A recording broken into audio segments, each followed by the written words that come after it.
Janet. Steve, thank you very much. Thank you for doing a fantastic job. I should go out more often. I do appreciate that. Ensemble, great job. If you would take your Bibles and turn to 1 Timothy chapter 4. 1 Timothy chapter 4. If you do not have a handout, please raise your hand out, and someone will put a handout in your hand that's out. All right? All right. That's a lot of handouts. Yeah. All right. I did want to make a special welcome. We have a brand new guest, brand new member that joined Calvary Baptist Church this week, Dorothy Mae Clark. All right. Not too loud, not too loud, not too loud. All right. Congratulations. And I'm sure Mom will be more than happy to show you her pride and joy. It is awesome, and we're going to. Then there's more coming. So it's exciting to see churches grow in many ways, and so I am thrilled for all that. 1 Timothy chapter 4. This past week, my company sent me to Phoenix for one of those. Take the early morning flight and then come on the last flight back on the same day.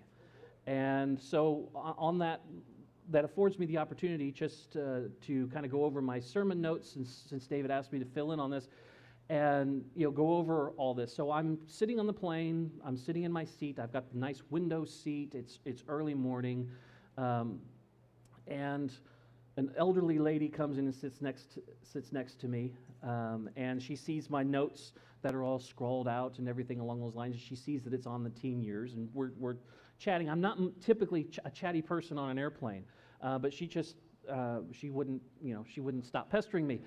So she said, "What do you do?" And I said, "Well, I'm a bivocational associate pastor. I'm filling in for my pastor this week." "Oh," and so I've got to preach on navigating the teen years. And so I said, "Well, what are you doing?" And she says, "Well, I'm just on my way back from visiting my 6 children, my 12 grandchildren, and my 24 great-grandchildren." And I said, "Wow." And so we continue to talk on, and she says, "Well, tell me a little bit about what you're talking about," and things along those lines. And so I figured eventually that she would ask me for some advice, since I was talking about navigating the teen years. But actually, she just eventually conversation wound down, and she just, kind of settled in, opened up her magazine, said, "If you need any pointers, just ask." So this is one of those topics. There we go.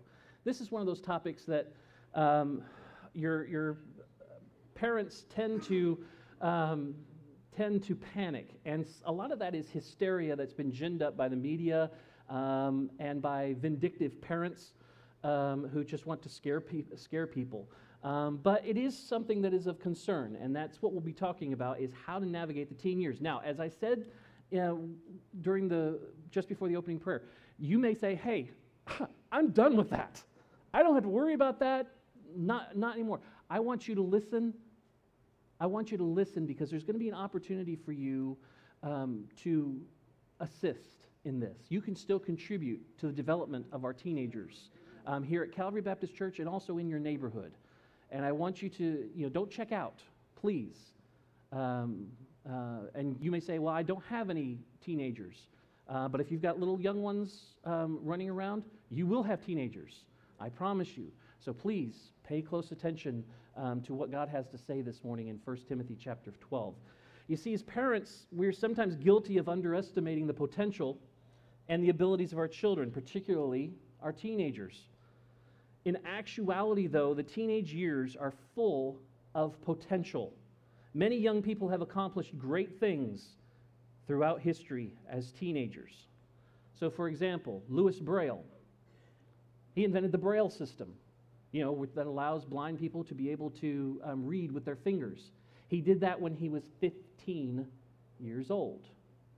By the age of 15, Annie Oakley, a sharpshooter, was winning shooting competitions throughout Ohio, and she eventually found her husband through those competitions. She later became the star of Buffalo Bill's Wild West show. Private First Class Jack Lucas of the United States Marine Corps earned his Medal of Honor 5 days after his 17th birthday during the Battle of Iwo Jima. He had been in the Marine Corps for 3 years. Pelé, the famous Brazilian soccer player, scored 6 goals in 4 games in the 1958 World Cup, allowing Brazil to win.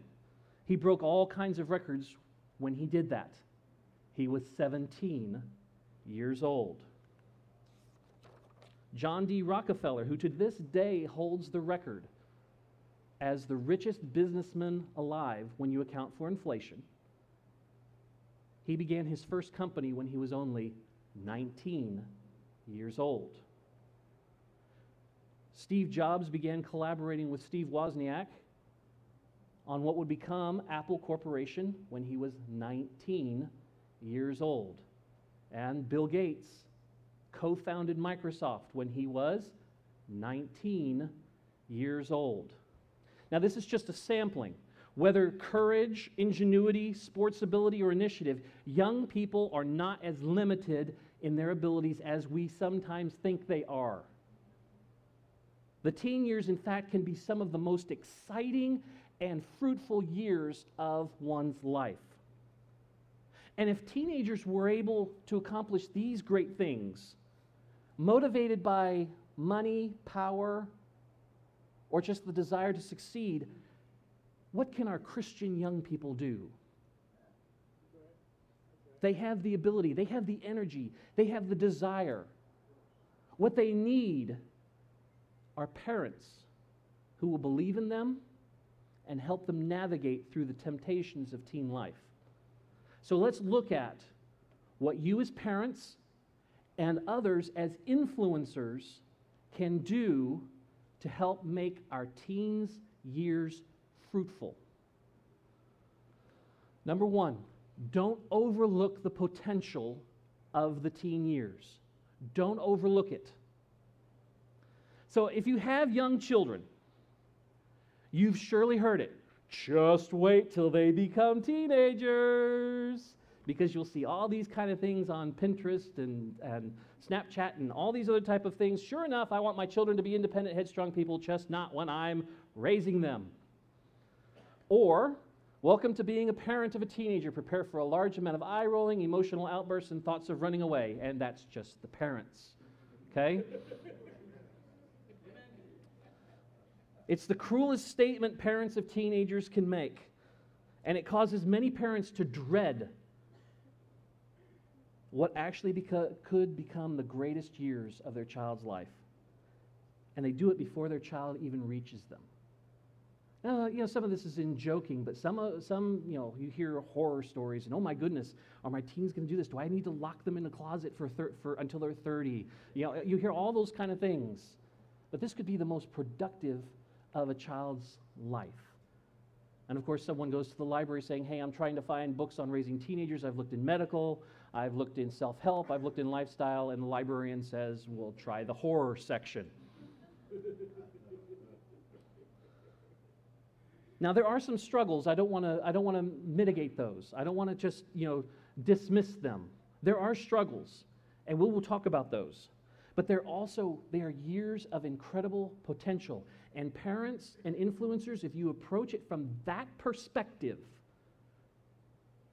then you can contribute to a teenager's incredible experiences and things that they can do for God here in this church and here in their future families and for the kingdom.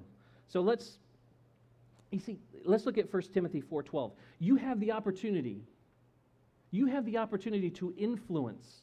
You have the opportunity to see your child's future unfold. Don't overlook that.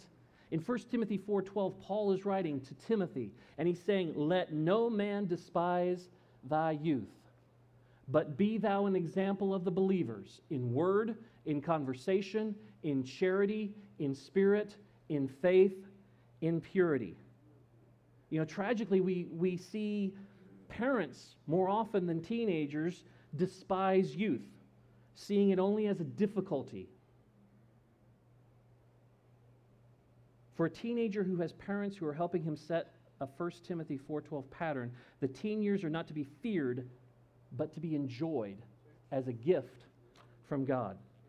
You see, sometimes we look at teenagers as if we have to simply watch out and hover over them and whack them when they do something wrong. That's not what our role as parents, that's not what our role as influencers are. Our job is to, yes, correct them when they're wrong, show them the right way, but it's to nourish them and it's to tell them, okay, we don't want you to do this because of this. Here's what you can do to replace that. Here's how you can earn that responsibility. Here's how you can earn that privilege if you demonstrate this, and this. Helen Keller, who was blind and deaf, but with the help of her dedicated teacher, Anne Sullivan, overcame these obstacles. She said, I love this quote, I am only one, but still I am one. I cannot do everything, but I still can do something. And because I cannot do everything, I will not refuse to do something that I can do. Yes, there are challenges in the teen years. Yes, there are more and more of them in this society. But the challenges should only be seen balanced against the opportunity for great potential. So what are these areas of potential? Number one, teens can demonstrate great faith. They can. Teenagers will often trust God more readily than adults. When it comes to faith, their inexperience is actually a benefit. They haven't gained the experience. They still believe that God can do great and mighty things. Scripture gives many examples of teenagers who exercise great faith, such as David. 1 Samuel 16:18 gives us a glimpse into his life before he faced Goliath. Before. 1 Samuel 16:18. Then answered one of the servants and said, Behold, I have seen a son of Jesse the Bethlehemite, that is cunning in playing, and a mighty valiant man, and a man of war, and prudent in matters, and a comely person, and the Lord is with him. You see a young man here who was faithful in doing his chores, taking his music lessons, developing physical strength and relational skills, and walking with integrity. A normal teenager developing in maturity and in a walk with God. But what set David apart was his incredible faith. In 1 Samuel 17, when David's father Jesse sent David to bring food to his brothers, arrived on the front lines of the battle with the Philistines. It was at the battlefield that David heard the cries of Goliath the Philistine. He heard the blaspheming words against his God, and decided he would rather risk his life than not take action. But when he stood before King Saul, the king questioned David's inexperience and his lack of credentials. So look in chapter 17, verse 37, David's reply to Saul, and verse 47, David's reply to Goliath, and see this faith in action. Verse 37 of 1 Samuel 17, David said, moreover, the Lord that delivered me out of the paw of the lion and out of the paw of the bear, he will deliver me out of the hand of this Philistine. And Saul said unto David, go, and the Lord be with thee. And in verse 47, he's standing before Goliath, and all this assembly shall know that the Lord saveth, not with sword and spear, for the battle is the Lord's, and he will give you into our hands. David was just a teenager, and everyone around him looked at his inadequacies. Of course, everyone else was cowering behind the front lines. But David trusted in God's power. And God blessed that teenager's faith in a way that we always continue to talk about. See, one of the best decisions parents of teenagers can make, is that you help build, not tear down, not give them a reality check. Build Don't tear down, don't destroy, don't discourage the faith of your teenager. The potential for great faith is something that's one of the greatest assets of the teen years. Help your teens take advantage of it. Now, teens can demonstrate great faith, but they can also demonstrate keen purpose.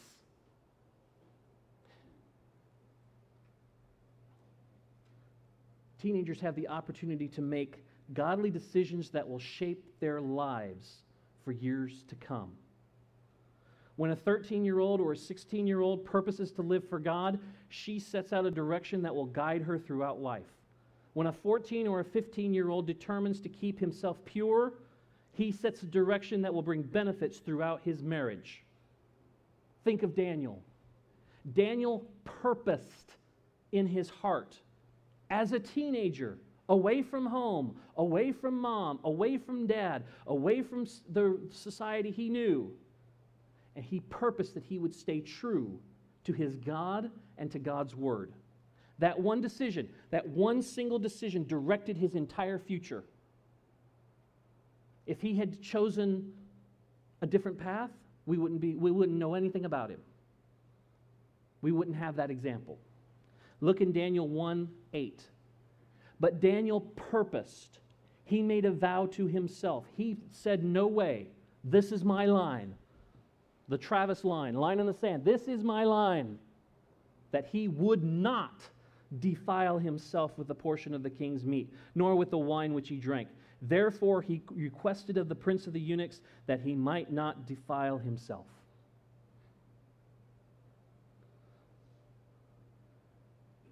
When teenagers don't make purpose decisions, they make the greatest mistake of their lives. They waste time. And we're not just talking minutes, we're talking years. Teenagers have been coaxed into believing that the years between 12 and 18 are just whatever.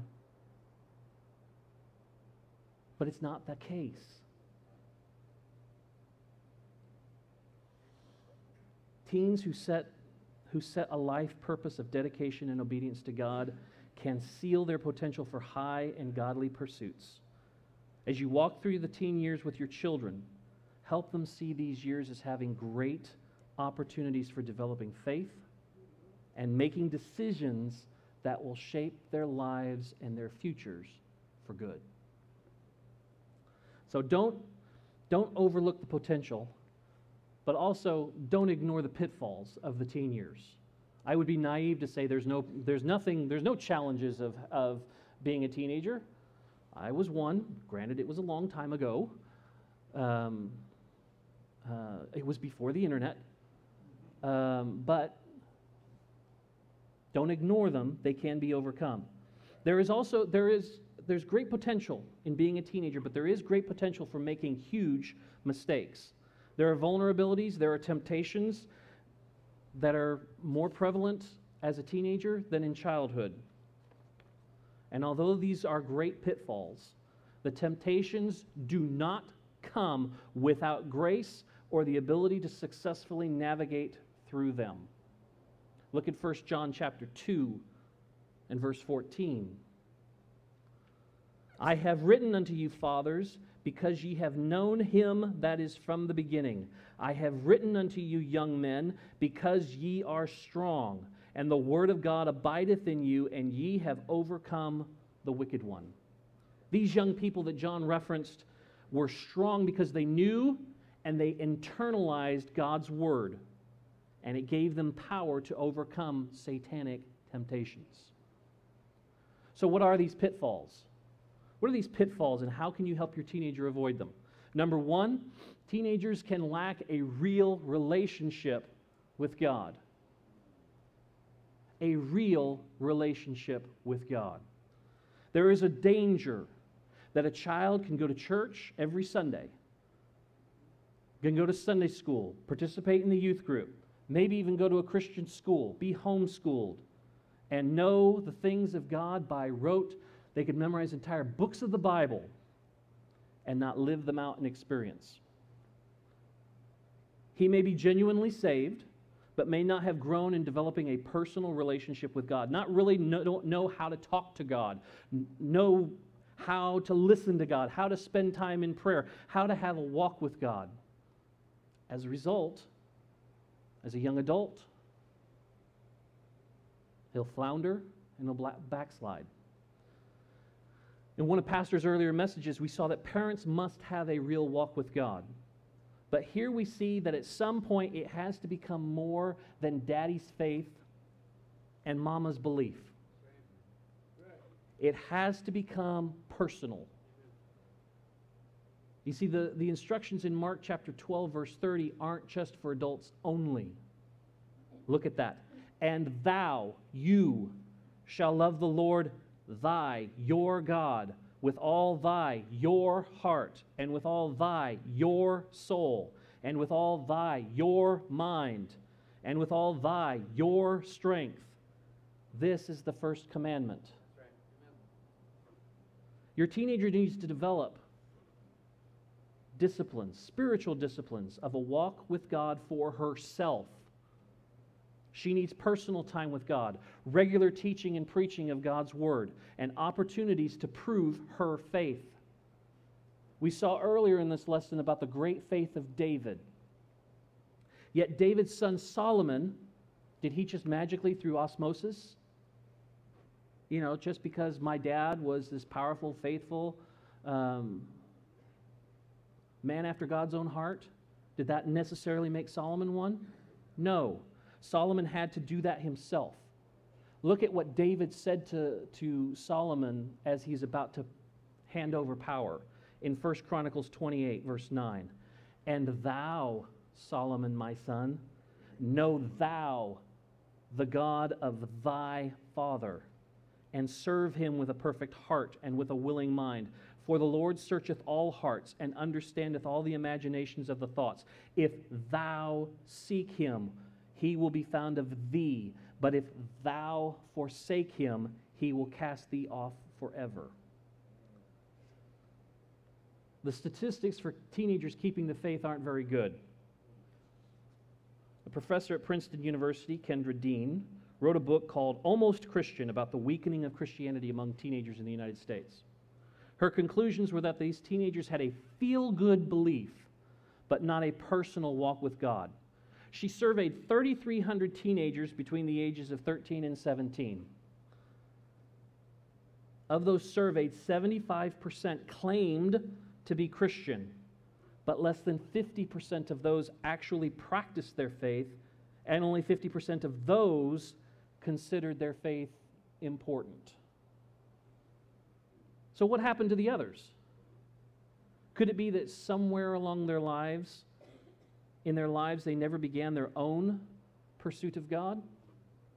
Consider the young King Joash, who was just 7 years old when he assumed the throne. His father had died when he was a baby, and his grandmother had done her best to wipe out everyone. Through a courageous and miraculous intervention, Joash was spared.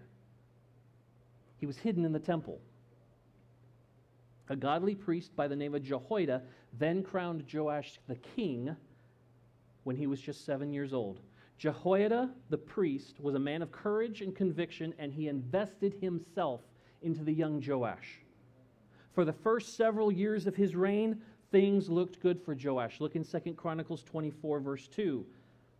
And Joash did that which was right in the sight of the Lord all the days of Jehoiada the priest. Don't overlook that last phrase. There's an ominous note in those last few words.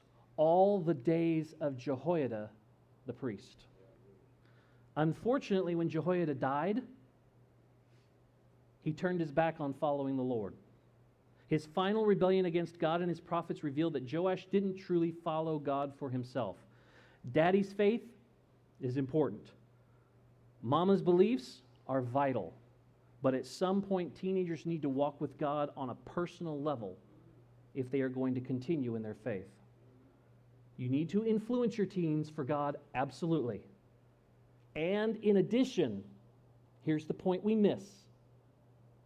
We influence them. We tell them, yeah, you You need to become a Christian. You need to do this. And you need to be involved. And you need to do this. And things along those lines.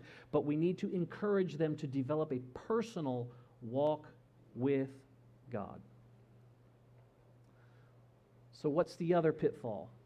Parents can have a clear lack of boundaries.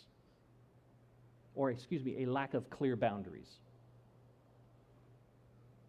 In Proverbs 4, hear ye children the instruction of a father, and attend to no understanding. For I give you good doctrine, forsake ye not my law.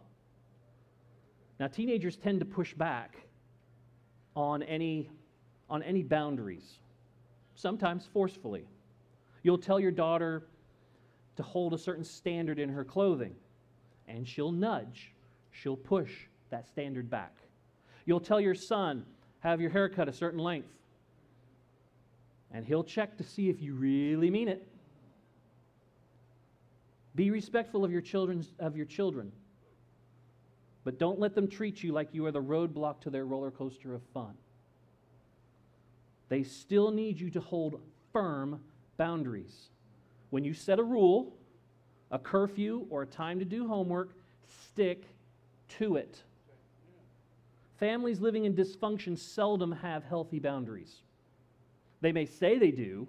The parents may even think they do. They may rattle off a list of all the rules and regulations and all the things I hold my children accountable for. But boundaries are not what you say they are. Boundaries are what you practice. Don't miss that. Just because you say there's a rule, if you don't enforce it, it's not a rule. Psalms 119, verse 9, of well-quoted verse. Wherewithal shall a young man cleanse his way? By taking heed thereto, according to thy word. In Titus 2, verses 6 through 7, young men likewise exhort to be sober-minded, in all things showing thyself a pattern of good works, in doctrine showing uncorruptness, gravity, sincerity.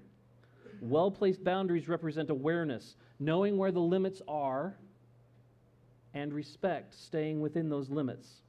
The boundaries in each of our homes may vary, but whatever your boundaries are, for the sake of your children, be consistent. As great a time as the teen years are, they do hold these challenges. A wise parent will be alert to the added temptations of the years and be vigilant in setting and holding protective boundaries, while at the same time praying for and encouraging their children to develop a personal relationship with God. Boundaries, realistic boundaries, are important. Once you set them, hold to them. Number 3, you can encourage the privilege of the teen years. Young people today are taking longer to grow up than they are in the past. We're seeing a generation living at home without a commitment to a career or a spouse well into their 30s. Although instances may vary, each individual instance may vary, the phenomenon is largely due to young people who haven't learned how to assume responsibility, make decisions, and live adult lives. As a parent, you are not raising your child to live with you forever, but to grow up, to serve the Lord as an adult. Notice what Paul says in 1 Corinthians 13, verse 11. When I was a child, I spake as a child. I understood as a child. I thought as a child. But when I became a man, I put away childish things. Amen. It is this putting away of childish things that many teenagers wrestle with. They struggle with it. So what are some things that you as a parent can do to help them develop responsibility and know how to live with freedom? You give them privileges in proportion to their growing responsibility. As teenagers become more mature, they can be given more privileges and freedom. Number 1, you can encourage financial development. One of the main privileges of the teen years is the opportunity to learn to earn and manage and use money wisely. As children reach the teen years, parents should give more attention to teaching them intentionally the basic principles of finances and how to apply them. There was a little boy named Johnny who every day on the street corner across from this grocery store back in the 60s would just get picked on by all these older boys. And they would tease him relentlessly. They would say he was 2 bricks short of a load and things along those lines. And to prove that point, they'd offer him a nickel or a dime. And the nickel being bigger, he would always take the nickel. And finally, one man, one of the shop owners on that corner, had gotten tired of seeing this day after day after day. And so after seeing that one more time happen, in which he chose the nickel rather than the dime, he went up to the little boy, Johnny, and he said, "Johnny, what are you doing? They're just making fun of you. They're using this to make fun of you." And Johnny just slowly turned to him and said, "Hey, if I take the dime, they'll stop giving it to me. And I've saved $20 to this point." Now, that's not something that I would recommend your children do, but here are some practical things that you can do. You can help them set up a checking account, set up a savings account, work with them on basic budgeting. We're offering the Financial Peace University very soon. That's a great course for young people to be involved in. Some of the colleges, the Christian colleges, even have how to manage your money, how to personal financial management. Encourage that. Learn how interest accrues. Learn how to make a budget and stick with it. You can learn these things, teenagers, well before you go to college.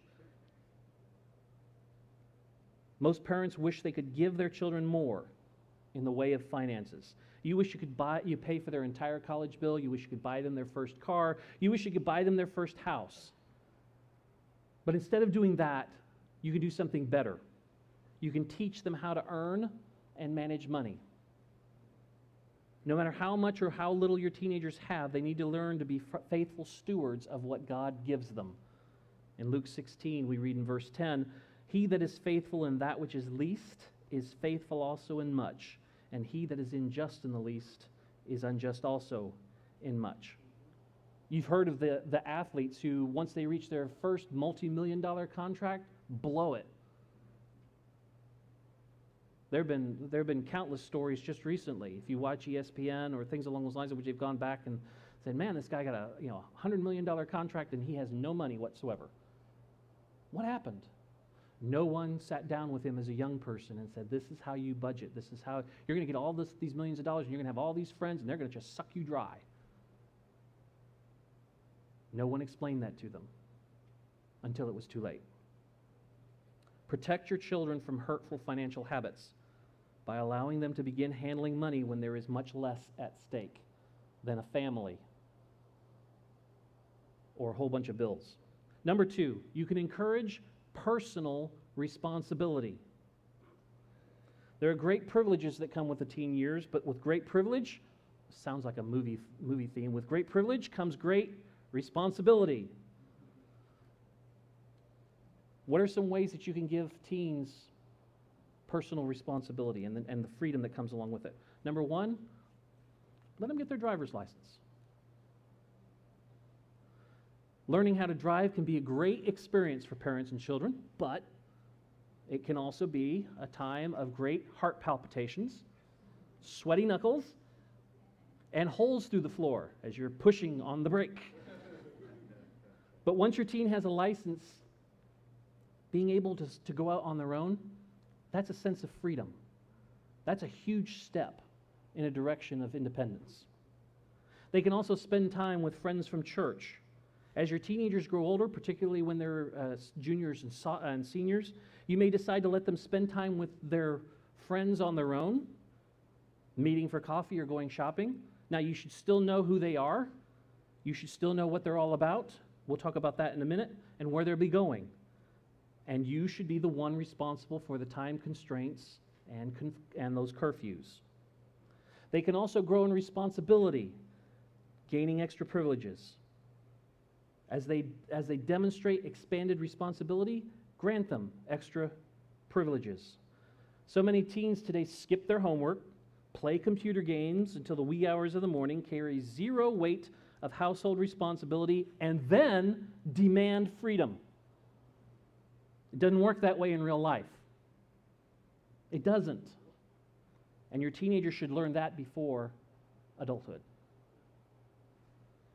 However you find ways to give your teenagers increased freedom, make sure they know that the freedom is firmly attached to the responsibility. If, for instance, they're allowed to take the car out, and you learn that they're doing donuts in the church parking lot, you can take that freedom away. If they're allowed to go out with friends, but the friends they go out with or the places they go to are different from what you had been led to believe, guess what? You can rescind that privilege.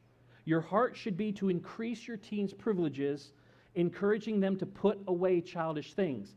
But it is your responsibility to make sure that the growing privileges don't outpace the growing responsibility. Oh, you're 15 now, you can do whatever you want.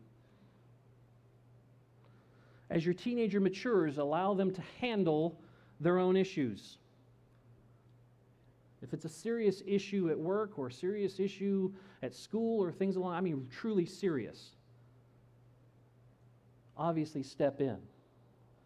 But let's say, for example, with the ensemble, that there's wonderful teenagers up here, let's just say one of the young people don't like the color of the mic tip that they have to sing with. I don't like the brown mic. If they go to mom and dad and have mom and dad come up and talk to me and have a big meeting and all of this other type of stuff, that's not appropriate. The teen should be able, you say, hey, Pastor Lanning, hey, Mr. Lanning, just brown's not my color. Can you give me another one? Sure. It's something that's handled one-on-one, no problem. No need for stress and all that other type of consternation between everyone. Everything, those type of things can be handled one-on-one. Teach your children to do that. Teach your teenagers to, handle things on their own. Obviously, if it's a great thing, if it's a great big thing, the ensemble, we're going to have all the ensemble members come to the Lanning house and they're going to clean the house and they're going to wash the car and things along those lines. Yeah, parents might want to step in on that one, okay? But, let them handle the small things. And also, finally, it's very important for your teenager to follow through with their commitments. If your teenager says they are going to do something, hold them to it. Nothing ruins a teenager's reputation more than committing to do something and then quitting without a reasonable explanation. And then finally, let's encourage relational development. As kids grow up, they begin to develop more mature relationships and they want to spend more time with friends outside the home. Of course, one of the benefits of raising your child in a church is that you have greater control over who those friends are. When it comes to teen friendships, though, there are two vital aspects: purity and positiveness. It's very simple. If the influence is pure and positive, good. If the influence is neither pure, neither positive, or pure but not positive, or not pure and positive, the answer is no. Don't allow it. No Christian is perfect. I'm not trying to say that. Least of all a teenager who by their very definition is still maturing. But imperfection is not the same as impurity. Your teen's friends should care about moral purity. They shouldn't be the ones making off-color jokes or encouraging inappropriate behavior. The games, books, music, and attitudes of your teen's friends will have a profound influence on their life. Make sure they are a godly influence. And you don't want your teenager spending prolonged time with a friend who is always frustrated with authorities or who has questionable language. You want them spending time with friends who challenge their spiritual growth and encourage them in their faith. In Ephesians 4, verse 29, we read, "Let no corrupt communication proceed out of your mouth, but that which is good to the use of edifying, that it may minister grace unto the hearers." Now, this is not to say that only the strongest Christians in the youth group can have or be friends. In fact, a spiritually growing teenager will want to provide a leadership and friendship for a newer Christian or a younger teen. But as a parent, you need to be aware of which direction the influence is stronger.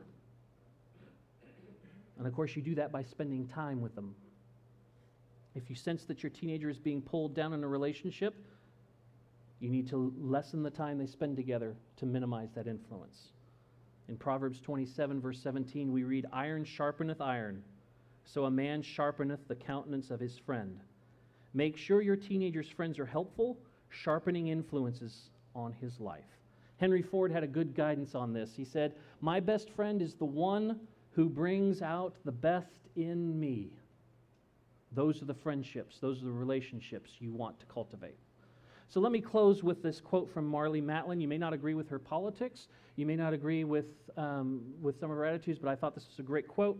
"What parent has it easy? I just never made the difficulty of it an obstacle. I just do it." Having to deal with being deaf, having to deal with cancer. And people say, "Oh, it must be horrible being a parent and being deaf." She's not a problem for me. Those of you who don't have children in your home, you may ask, what's the application for me? What's it all about? What am I here for? You have an opportunity to mentor, guide, influence, nudge teenagers in the right direction here at Calvary Baptist Church. We have, you don't have to adopt one, okay? You don't have to take them into your home and feed them and clothe them and things. I'm talking about that. But you have the opportunity to mentor one today. There are a number of teenagers here at Calvary Baptist Church who could benefit from having a godly friend, mentor, influence, nudger in their lives. I encourage you, visit with some of our parents of teenagers today and see what opportunities you may have to help in that area. Finally, parents of teenagers, parents of soon-to-be teenagers, influencers of teenagers, don't overlook your teen's potential. Don't ignore their pitfalls that they're going to go through, and encourage their growing privileges. And watch as they grow and develop and bloom and blossom into what God has for them to become. Let's